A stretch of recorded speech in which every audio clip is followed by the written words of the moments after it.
James Turner of O'Reilly News. I'm speaking today with Jim Zemlin, who is the Executive Director of the Linux Foundation. Thank you for taking the time to speak to me. Thanks for having me.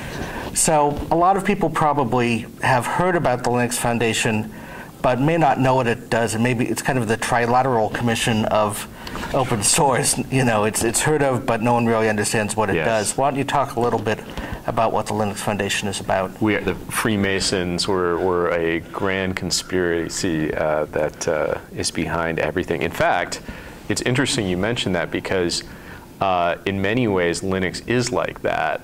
Whenever I tell people what I do, I tell them, you may never have heard of Linux. You know, I'll be at a party with my wife or out somewhere, and I'll say to someone, I work at the Linux Foundation, and they're like, oh, Linux, I think I've heard of that.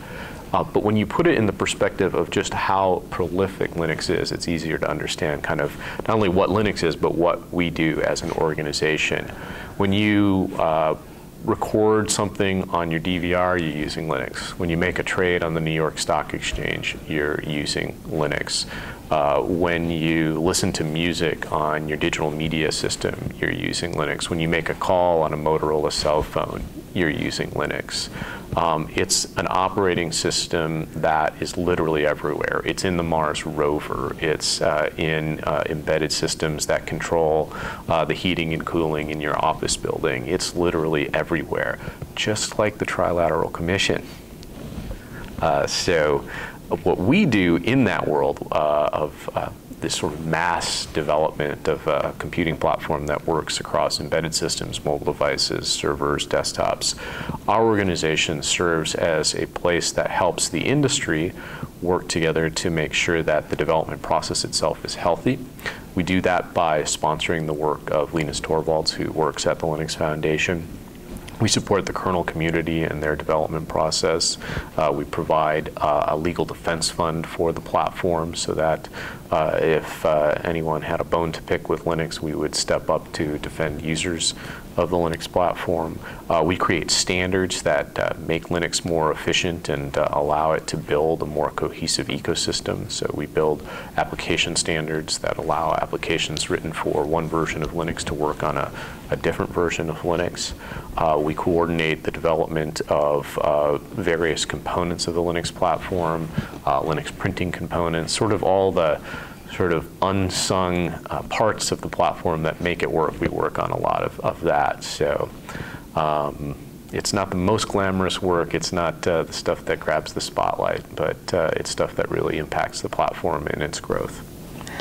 Now, it's fairly remarkable in that although if you go up to the distribution level, there's a lot of diversity in distributions, everything from mobile phone distros where you wouldn't even know there was a Linux in there to things like Ubuntu and Zemlin and things that are very user-friendly desktop environments. But it's fairly remarkable that they're all still running on one kernel, especially since it is an open source kernel and anyone could have forked it anytime they wanted to. Yep. What do you kind of credit with keeping that consistency? So what I credit is, one, the remarkable innovation that the kernel community itself does. We just did a study on who writes Linux, and the number of people participating in the kernel community has doubled in just the last few years. The reason that people all use the same kernel is because there's tremendous advantage. There's advantage from a sort of an efficiency point of view in terms of you don't want to maintain your own operating system over time. But there's also a tremendous advantage from an innovation point of view of collectively participating in the development of the kernel, even though what you make isn't necessarily similar. You know, a mobile device handset is very different than a server that runs the New York Stock Exchange. But they both benefit from participating in the kernel development process because a developer who's working for, let's say, Motorola and contributing code to the Linux kernel to allow for longer battery life in their cell phone is creating code that can then be reused in a Wall Street data center to reduce their power consumption, which is now becoming the majority cost of their computing, right? Power now represents the largest percentage of the ongoing cost of running these data centers. And there's really no other parallel in computing that allows this unexpected innovation to be shared across completely different types of computing. So that's, I think, why you're seeing people stick with using the same kernel. Linux in the really good old days was a bunch of individual people contributing. A lot of the Linux development work today comes out of IBM and Novell and Red Hat and major players in the industry. Is it harder to kind of make them all play nice together than it was when it was, you might say, a more altruistic group of people? It's interesting. I would take a little bit subtler view of that, in that it is like the good old days, in that there are key individuals who create the software across all of the projects. There are, maintainers of each of these projects who work for companies like IBM and Red Hat or Novell or Google or whoever, but are also individuals in their own right who have trusted relationship with other individuals who might happen to work at a large corporation. And while many of these people are employed by those companies to work on specific technical issues that affect that company's goals relative to Linux, the people who are sort of the ombudsman, these trusted individuals who have this network of trusted developer relationships, sort of act as a go-between to buffer those sort of often competitive corporate interests from the need to get along in order to get stuff done in the kernel development process. So it's interesting to see this morphing of corporate interests and the competitiveness and sometimes fragmentation that comes from that, those different corporate goals being tempered by these tremendous individuals who work within the open source community. The Linux kernel has stayed very consistent, but when you get above that level, there is a lot of diversity, and some people might say, and I might say occasionally, sometimes needless diversity with, multiple desktops and 9 different sound systems. And do you think there's a role that the Linux Foundation can play in being a neutral arbiter to try to get some of those projects more coalesced into a common environment that people might be more comfortable with moving from distribution to distribution? Yeah. So first of all, I think the market is one of the best mechanisms for sort of shaking out which is the best project. And that's not just the market for people who purchase things, but the market for people who use different open source projects. I mean, there's usually the best projects get that critical mass, and then of lots of developers wanting to, Ruby's a great example of kind of coming up and building this tremendous developer community, and actually taking developers from other efforts and bringing them over to their community, and that's an example where the market does that well. In Linux, you have similar competition going in terms of multimedia frameworks. There's lots of different ones out there, but GStreamer seems to be one where a lot of people are coalescing, and that's because it's great technology and there are interesting developers working on it. The role we play in terms of getting a consensus to happen is really in brokering forums where the developers across those various projects that make up all the components that are in a typical Linux operating system together, so that they can quickly decide, well, this one it's worth going our separate ways, or this one, we both pretty much think alike and we want to work together. And we do what we're calling our Linux collaboration summits, where we bring via invite only 200-300 of all the key maintainers for the various components that make up Linux together in one place. They have these discussions, and it just accelerates that sort of shakeout in making decisions about what wins and loses. You can lock the door, 2 desktop center, 1 desktop. Yeah, exactly. It's like a cage match of who's going to do it. But it's funny, the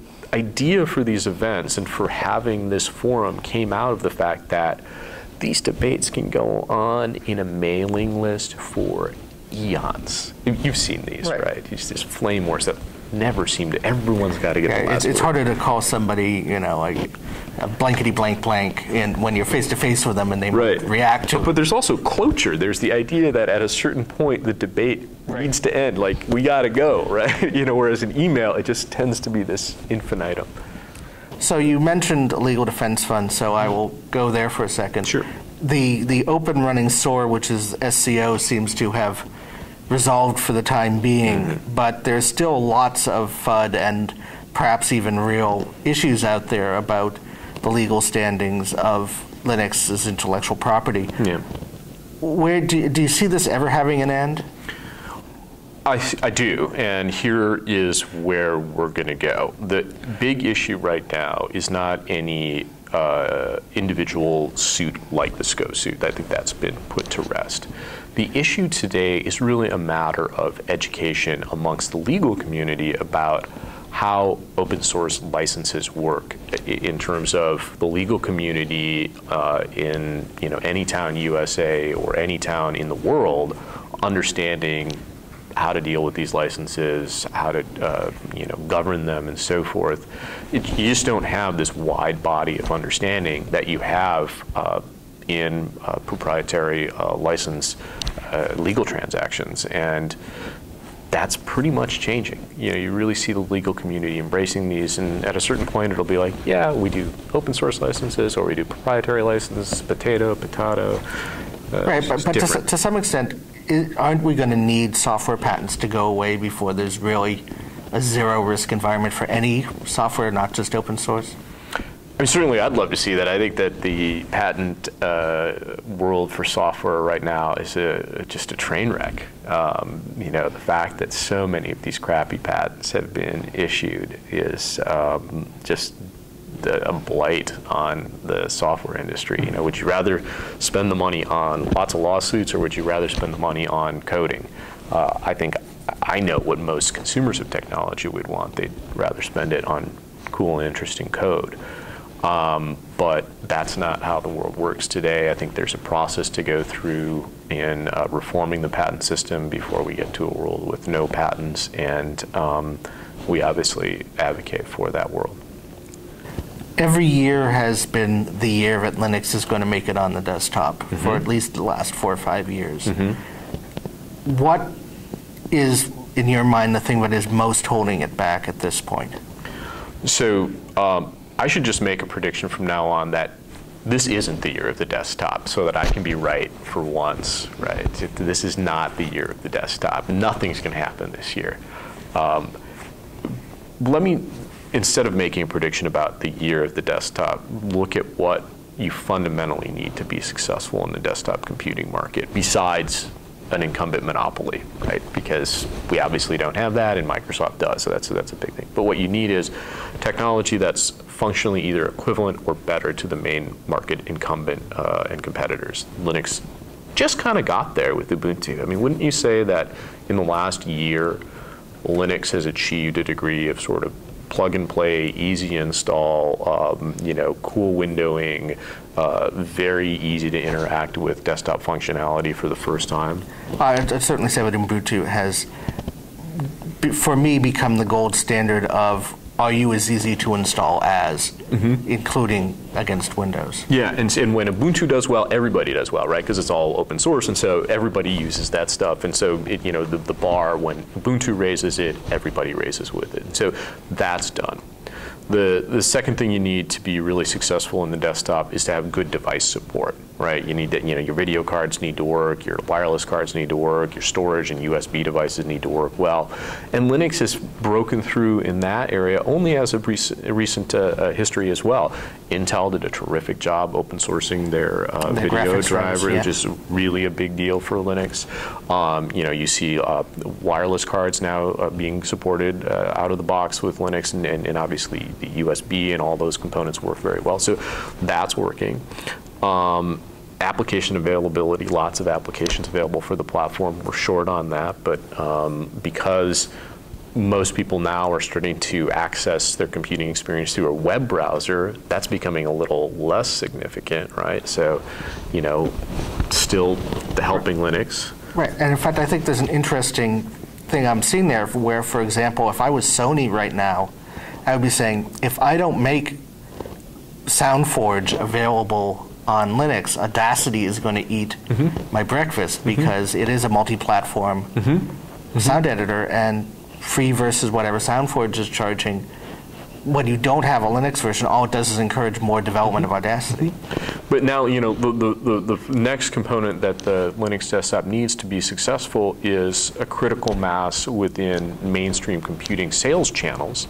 And when you're talking desktop, there's an enterprise desktop and there's a consumer desktop, and we'll kind of look at both. In the enterprise desktop, I think you have a channel and a set of requirements that are good for Linux today, right? I want a locked down desktop that's functional for my workforce, that enables them to get their job done all day, that can be centrally managed by a system administrator, that lowers the overall cost of managing that, provides better security and so forth. And so you're starting to see companies like Peugeot in Europe wholesale switching to the Linux desktop. You're seeing educational institutions do this as well.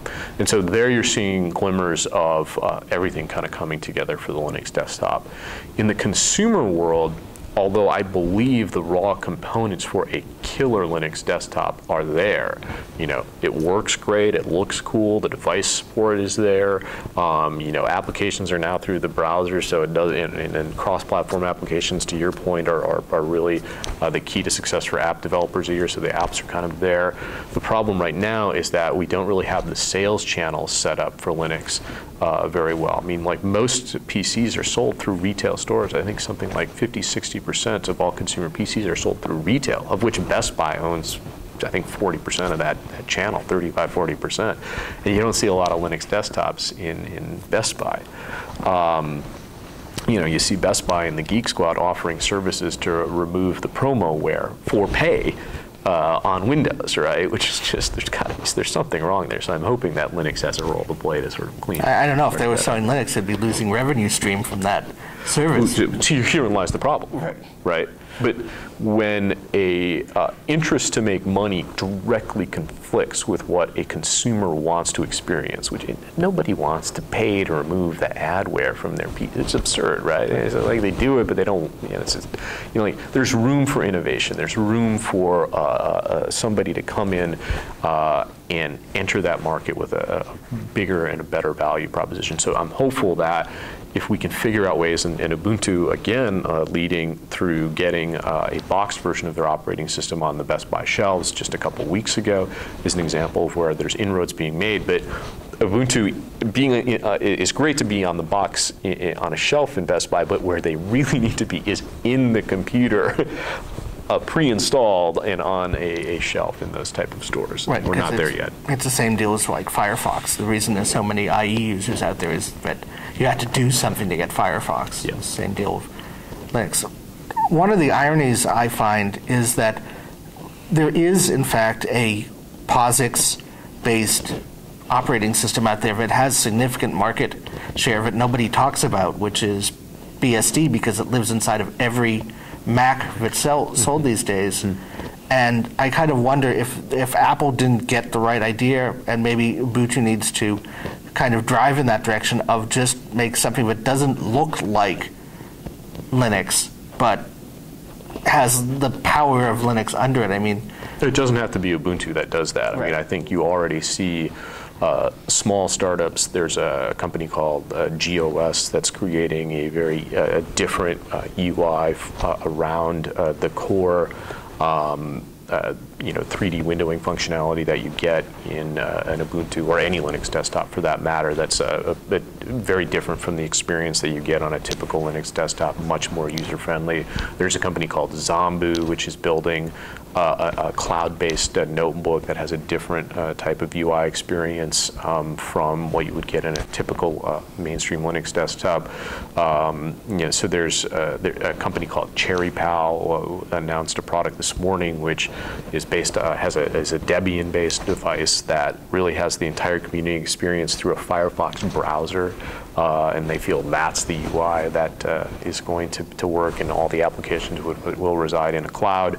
So we still have to shake that out, but all the underlying tools, frameworks are there to really create a customized and easy-to-use user interface.